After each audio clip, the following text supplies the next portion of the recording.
Lacey, welcome. My name is Ashley, and I'm going to be interviewing you today on the overall wellness campaign being put on by Yukon government. So thank you for coming. I'm excited to hear about your experience with overall wellness. So why don't you give us a little backstory of who you are and what you're about? So I'm Lacey Ackland. I'm from Carcross-Tagish First Nation. My grandmother, Babe Matthews, and my grandfather was Douglas Dixon. I didn't really grow up like fully in one place. I was kind of like everywhere in all the communities and grew up, you know, kind of with a community Like perspective. Nomad style too. Yeah, and then really kind of grew up quickly because my mom struggled with mental health and substance abuse. So it was not really the most safest growing up with inconsistency, not knowing where you're gonna get food or where you're gonna sleep or where my mom even was. It's a blessing in disguise, I think, with all the hardships that come with poverty and substance abuse and Struggle. yeah, the struggle. Growing up like that, now I'm in a much better place with all the skills that I've learned. Yeah, And you're growing able up. to pass those on because you're a mom now. Yeah. Yeah, so now you can change that cycle for your family. Yeah. That's amazing. Well, I'm so happy to hear from you. What do you love about living in Yukon? The unpredictable adventures. Fly by the seat of your pants, moment, and it's really flexible. Like, we have a lot of space to figure things out the way that things need to be that will work for myself or whatever works for others, and people are pretty inclusive. What does overall wellness mean to you? That would be like a sense of belonging, identity, and trust, and learning to care for yourself. Yeah, self-care is so important. Yeah. I think that's something that everyone struggles with a little bit. Treating yourself fairly, or even, taking care of yourself. And being open to have others care for you. Mm-hmm. In what ways does living here in the Yukon help you with your wellness and your wellness goals? The community provides support when there's like a loss, certain struggles. If the community is observant enough, then the community will be there for you. Yeah, there's such a big sense of community here. That's very important to living. Out of sleep, nutrition, and exercise, which of those do you think that you do the best at? Maybe exercise. Yeah? If quadding is including quadding, going up mountains, fishing. I don't know if that's exercise, but Definitely, that's hard work. yeah, being out on the land definitely is a big part of my exercise Good. and wellness. Is there any one of those three that you find the most challenging for yourself, and what kind of advice would you give to yourself or others to better that area of wellness? The challenge is exercise. Going out on the land is what I love to do, but sometimes I don't have enough money to pay for gas or to buy a can of bear spray for some security. I don't have enough of a safety plan or support doing that. Why is being on the land important to you? With the land being so grounding, the water flowing, and it feels like there's like that spirit where I can flow forward and I can allow things to like float off, let things go, and certain challenges that are stuck inside me. When I'm on top of mountains, I'm free. It's a pretty powerful connection where I just feel whole and safe and powerful and strong. All the things that I sometimes don't feel when I'm at my job, or when my kids make me feel some kind of way and powerless because they're their own human. But when I'm on the land, like I'm myself. And like you said, usually when you go on the land, you have a group of people with you. So it's that sense of community too, and sharing that experience with other people. Yeah. Being able to share your stresses and stuff, or just being able to experience the powerfulness of connecting with nature and being a part of the land instead of on it, you know? Yeah. Yeah. A little motivation too when if I'm on the berry patch and we're racing. I can fill their bucket first. So then it adds humor too, right? And light-hearted energy and stuff. Yeah. Yeah, that's really good to hear. Do you have a favorite way to spend in nature? Out of all the ways that you enjoy being on the land, do you have a favorite? Just walking about everywhere and anywhere.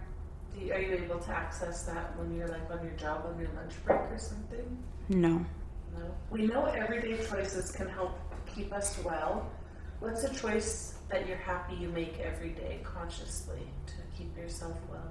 Probably not giving up. Just pushing through and reminding yourself of your power and your strength. And Talk to myself a lot, and try to keep things moving along. Like, just get up and do it. that's good. So self-motivation too, it sounds like. Yeah. So self-awareness. Why is it important for you to protect your health and the health of others around you? I think there's just a little bit more meaning to life than what I sometimes think or feel.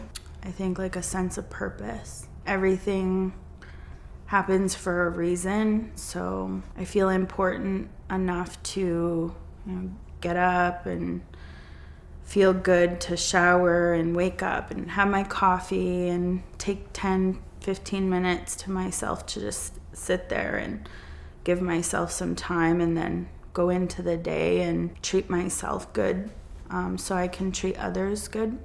Take care of yourself first so you're projecting your best self into the world. Yeah. Yes, definitely. I can relate to that myself. And just that self-awareness of what you could be if you weren't taking care of yourself, right? Yeah. It's just not like an everyday thing of like thinking of these questions.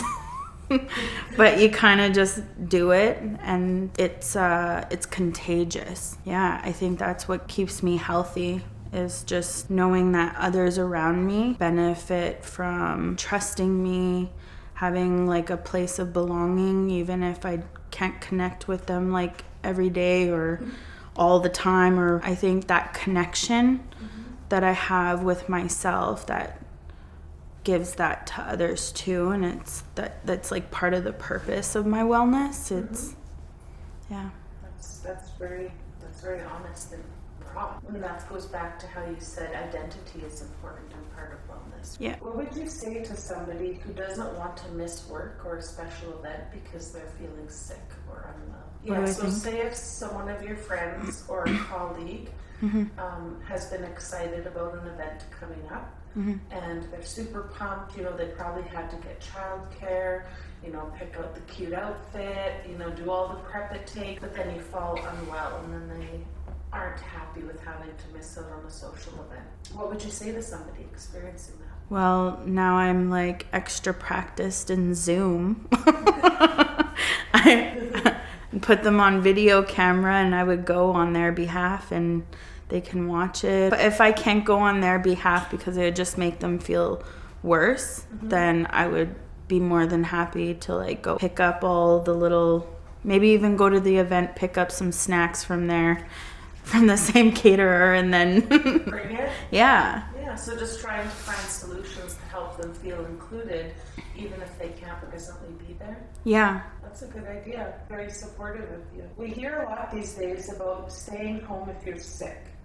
How can we help make that easier for others to do? I know you just mentioned a couple, but do you have any other tips, tricks, or advice to share? To make it easier? To make it easier when you have to miss out on something because you're feeling sick or unwell. I don't think there is any way.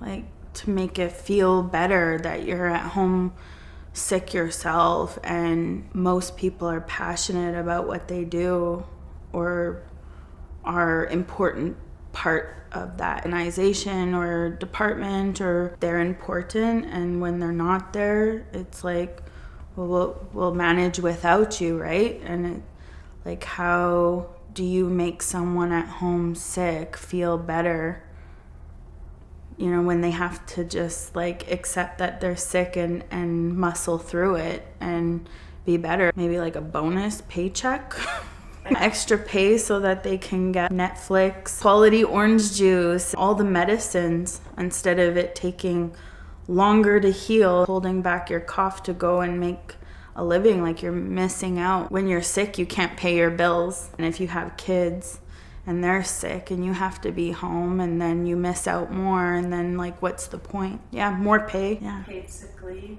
Like every time. Yes. Not just like a couple of hours or a couple of days a year. And having care packages, like you said. Yeah, care packages. That would be really helpful. The point of healing is resting, and stress isn't like cough syrup. Doesn't make you better. Stress makes you only worse. And also it would make you feel like you're not any less important if your employer was to be like, well, here's a care package. You still are important to us, you know? Yeah. Here's some high quality orange juice and my Netflix password. Yeah. Exactly. It's $20 now. We know we have to wash our hands a lot more and consciously wash our hands. Do you sing a song in your head, or are there any other little rituals you give yourself to make those tasks seem more natural and less tedious? For example, I like to collect scented lotions, and I have them in all my cars and bags, and everywhere I go I have scented lotions because my hands get so dry from sanitizing all the time. Mm-hmm. Is there anything that you do to help? No.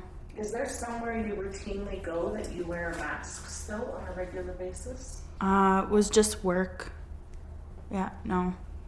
I don't wear a mask. And is that a requirement or is that a choice? It's a requirement. Okay, from your employer? Yeah. Let's talk about the shot. Why was getting it important to you? To keep my job. What would you say to encourage others to keep their vaccinations up to date? Whatever makes you happy and feel safe. How do you prefer to stay digitally connected to friends and family, like FaceTime, Google Duo, phone calls, Zoom? You mentioned Zoom. For example, my sisters, you know, they live in Alberta. Mm-hmm. For us to connect, we'll be on a phone call with our Bluetooth speakers while we're doing our chores around the house. Mm-hmm. So that way it feels like we have someone to talk to, even if we're both just like doing stuff around the house and we're not really talking to each other. We're just sort of sharing that energy. Is there anything? You're just that? with them. Mm-hmm. But digitally. Yeah, phone calls and Facebook. Where do you think we go from here in terms of looking out for ourselves and looking out for others? I think there's just many different ways. Like, I look out for others in different ways of, like, meaning not there when you want me to be there, but I'm there when you need me to be there. I'm able to adapt to everyone's needs because we're not like a cookie cutter shape. Like, we're not just one cookie cut. Yeah. So being adaptable. Yeah. Yeah. Yeah, and like there's so many like different ways to look out for other people that is like flooding my mind and different terms. And I think that's it. Okay. Thank you for sharing your story with us. Thank you for talking about overall wellness. Yeah, your voice matters, and we're so happy that you got to share a little bit about yourself and how you're maintaining wellness. I'm hearing a lot about how you are self-aware. You like to do self-reflection and make sure that you're giving from a full cup so you can be your best self. And I love that. So thank you for sharing that with everyone. My pleasure.